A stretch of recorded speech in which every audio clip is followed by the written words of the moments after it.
This video is for 2005 Hummer H2. We have a snapped rear right brake cable. We're going to swap it out, and these are the tools and parts that I believe we need. We have some vice grips, a 13mm wrench, a small flat blade screwdriver, some cutters, a cable tie, and some long nose pliers just to give us some help with the cable tie. When you get your brake cable, we're using an AC Delco part number 18P2687. The first thing you need to check inside your box is that you've got the spring that's there. You may have lost your spring. When this snaps, the springs tend to drop off and you can lose them, but that's the cable assembly there. We'll unpack that and have a quick look at it.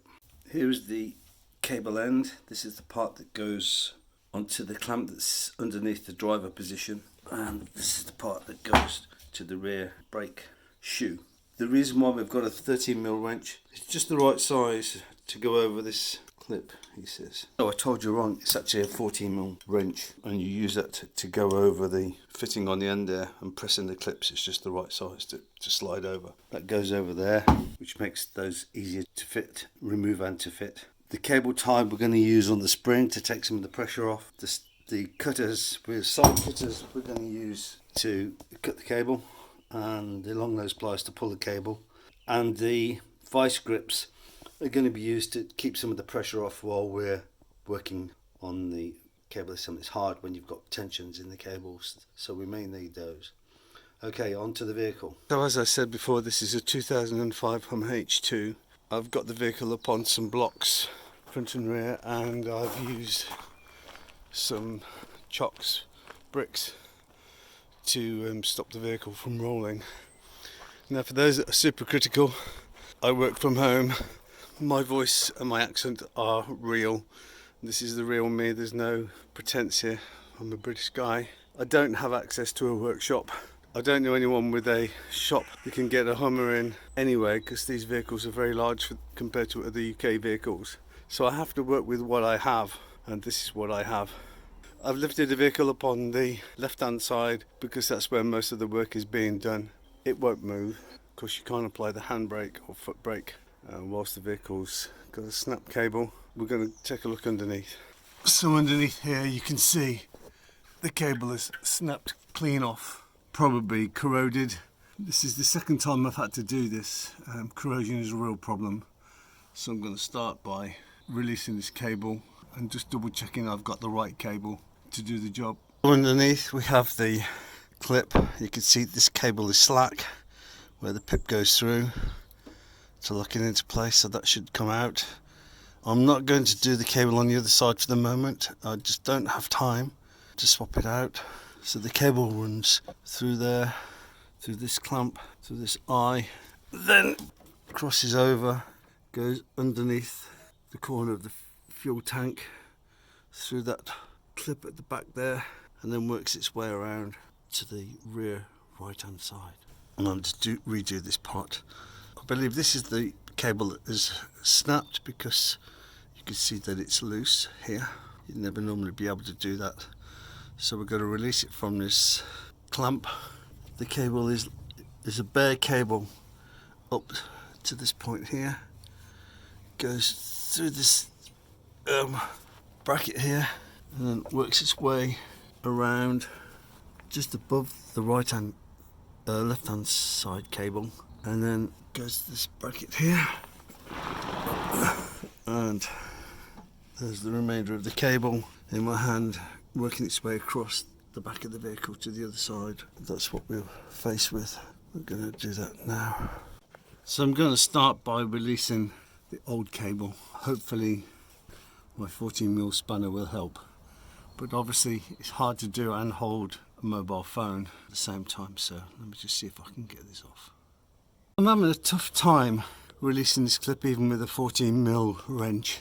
I'm going to try putting a cable tie around to pull the tangs in. Hopefully that will pull them in and allow us to pull out the clip, so I'm going to give that a whirl. So I've put my cable tie or zip tie, whatever you call them, around the tangs to see if I can pull them in, and you can keep tightening it as you work it loose. I've obviously put some penetrating oil on there to try and free it all up because it was pretty rusty. The zip tie worked, but the corrosion on the end of the cable was so bad it took a lot of pulling to get it out. You can get a flat blade screwdriver and just start to prise it out, and then you just have to keep working the cable back and forth to get some play, and then it just keep pulling and it will come out. So you can see there's the end that's snapped off. The other cable of course is pulled inside, and now we've just got to I think this is the hardest part so far. As you can see, I've got the end of the cable over the actuator arm. I'm just going to pull the cable tie through the spring just to take some of the tension off whilst we're putting it all back together. So now I've freed the other end. I'm going to concentrate on just pulling this cable out, which was really easy. So that moves through that bracket there, and now we've got to release this part here, which is another tricky bit. We'll clean it up, put a bit of penetrating oil on there and see how we get on. After much waggling some penetrating oil, I managed to release the cable, and it should just pull through now. That's the path through. Salt on the UK roads is just dreadful. It just gets to everything. And for some reason I can't get that. There we go, got it through. There we go. That part is out. I've got to remember the path that it goes through there. Right, next stage is to pull that through if we can. Probably best done at the back. Okay, I'm going to fit the other cable in its place now. So the hardest thing by far is to get the pip inside this puller. What I've done is I've taken the pressure off the foot brake using this vice grip, and I did the same on this end, pull this cable through as far as it would come, and then managed to pull the sleeve down and get that through. So that's in there now. The tough part's going to be the other end.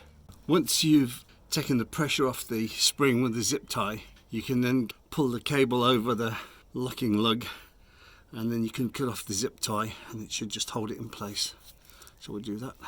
Okay, I've released the pressure off the zip tie, pushed the clip back in there, and the cable is now secure. I can now go to the other end and release the vice grips, and that should be the brake cable installed. Everything looks good under here. Cable's in, the path is clear. Can now release these grips off here. So now we've got pressure back on the brake pedal. We'll pull some of these hoses through to where they're supposed to be a protection, I guess. And we can just make sure that everything else runs nicely around the rear. And job done! Remember, you'll have to press your foot brake at least once to take up the slack in the cable. This was the end of the brake cable. As you can see, it's rotted through and just broken. You know, that's what we're up against. Don't worry about if your spring falls off. I managed to recover mine, but the springs have come as part of the cable kit, so you don't worry about that.